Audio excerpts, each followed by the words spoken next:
You are frozen solid at -200 degrees. Not cold, frozen. Your blood doesn't flow anymore. It crystallizes, sharp enough to tear through your own cells. Your heart stops. Your brain goes silent. Every system in your body shuts down. By every rule of life, you are dead, but you're not, because time passes and the temperature begins to rise.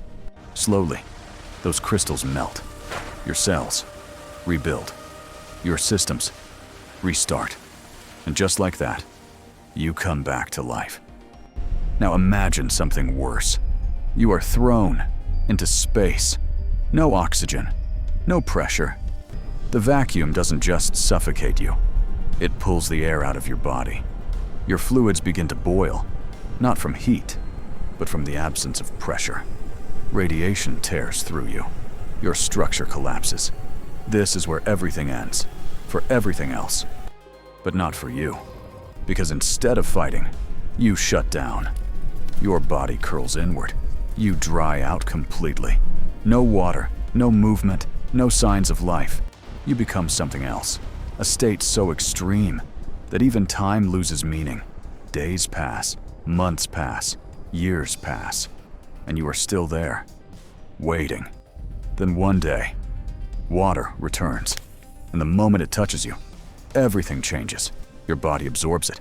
Your cells rehydrate. Your systems come back online. You unfold. You move. You live. Not damaged. Not broken. Just back, as if nothing ever happened. This is your ability. You don't survive the impossible. You pause through it.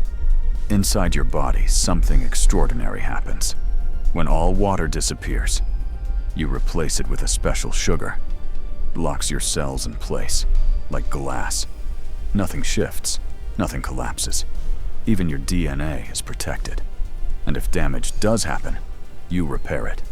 Again and again, almost perfectly. Scientists have frozen you, boiled you, crushed you under extreme pressure. They have even sent you into space, and you survived. Now imagine the end of the world. Oceans vanish. Temperatures swing to extremes. Life begins to disappear. Everything struggles to adapt. Everything fights to survive. But you don't fight. You don't run. You don't evolve. You simply wait. Because survival isn't always about strength. Sometimes it's about enduring what nothing else can. Smaller than a grain of dust, but harder to kill than almost anything on Earth. You are microscopic, invisible to almost everything around you. You are a tardigrade, a creature so small, yet so resilient, that long after everything else is gone, you might still be here, waiting.